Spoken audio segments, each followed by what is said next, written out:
मराठवाड्यासह हिंगोली जिल्ह्यातील शेतकरी या ना त्या कारणाने नेहमीच अडचणीत असतात. खरीपामध्येही शेतकऱ्यांना मोठ्या अडचणीचा सामना करावा. तर ज्यावेळेस रब्बी पिके चालू होती त्यावेळेस हिंगोली जिल्ह्यात अतिवृष्टी झाली आणि त्या अतिवृष्टीमुळे मूग, उडीद, सोयाबीन सगळे पिकं जे आहेत ते नष्ट झाले होते.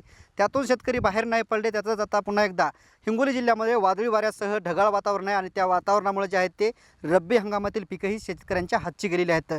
कमी म्हणून की काय शेतकऱ्यांनी जे आहेत ते पारंपरिक पिकाला फाटा देत जे आहे ते आधुनिक शेती करायचा प्रयत्न केला. मात्र या आधुनिक शेतीलाही कुठेतरी आता अडचणी बसत आहेत.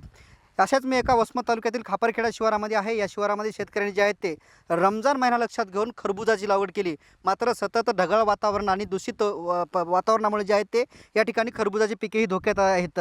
मी कॅमेरामॅनला विनंती करेल की ही खरबुजाची बाग आहे, संपूर्णतः 1 ते 1.5 एकरमधली बाग आहे आणि या बागामध्ये जे आहे ते विविध रोगांचा प्रादुर्भाव झालेला आहे. त्यामुळं या झाडांचे, या फळांचे जे वेल आहेत ते अशा प्रकारे जळून जात आहेत, करपून जात आहे. आपण बघतो की पूर्णतः याचा जे आहे ते चुरा झालेला आहे. पूर्णतः हे वेल जे आहेत ते या विविध रोगांना जे आहेत ते वाळून जात आहेत, करपून जात आहेत. मागच्या 8 दिवसापासून जे आहे ते हिंगोली जिल्ह्यामध्ये वातावरण दूषित आहे आणि याच दूषित वातावरणामुळे जे आहेत ते खरबूज असेल, टरबूज असेल, यासह मिरची असेल, भाजीपाला पिकावर जे आहेत ते विविध रोगाचा प्रादुर्भाव होतो आणि त्यामुळे जे आहे ते खरबूज उत्पादक शेतकरी अडचणीत आहेत. आपल्यासोबत खरबूज उत्पादक शेतकरी आहेत. काय सांगाल, काय नाव तुमचं आणि किती एकरमध्ये खरबुजाची लागवड केली? माझं नाव रावसाहेब लक्ष्मणराव वराड. हे आमचा 70 गुंठ्याचा प्लॉट आहे पहा. बरं, 1.5 एकर आहे जवळपास. बरं. किती खर्च आलता या सगळ्या गोष्टीला? याला खर्च जवळपास 1.5-2 लाख रुपये खर्च आलेला आहे आता. बरं. कशी लागवड केलेली आहे खरबुजाची? खर्चाची लागवड नोव्हेंबरच्या 20 तारखेला केली ती. रमजानच्या हिशोबात आम्ही यायचो, पण वातावरण काय आलेलं नाही. बरं.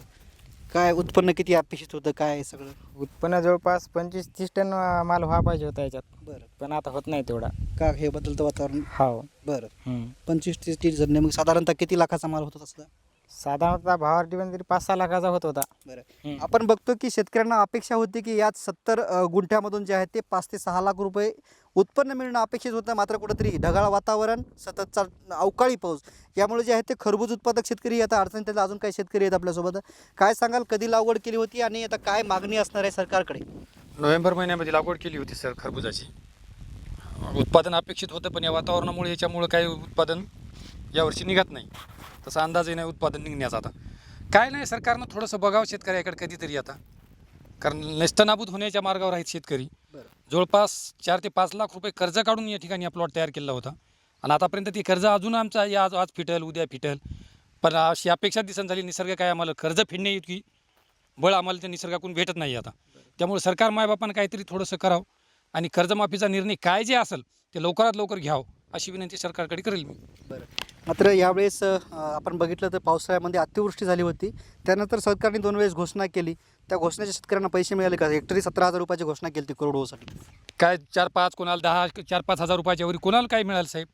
पीक विमे आतापर्यंत अजून नाही, पीक विम्याचा काही मिळ नाही. गेल्या वर्षीची भयानक नुकसानी झाली या पावसाळ्यात, काय खड्ड्याने नाही, कुठं काही नाही. हां, आता शेतकऱ्यांची काय परिस्थिती, काय वेळ आली शेतकऱ्यावर? शेतकऱ्यावर साहेब सध्या जर असं वातावरण राहिलं आणि हेच जर राहिलं वारंवार तर शेतकरी मेल्याशिवाय राहणार नाही माझ्या मते तरी. कारण हवालदिर झालेली आहेत लोक सध्या. शेती म्हटलं की भीती वाटायली. आता नको वाटायली, शेती बंद करून टाको, सगळा खेळ मोडून टाको, कारण सतत कर्जच काढावं लागेल, दुसरा काही पर्यायच राहिला नाही.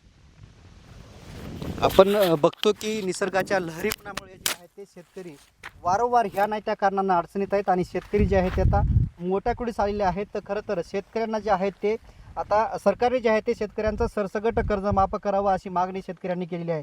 कॅमेरामॅन ज्ञानेश्वर वानखेडेसह मी रमेश चेंडके, TV9 मराठी, खापरखेडा, वसमत, हिंगोली.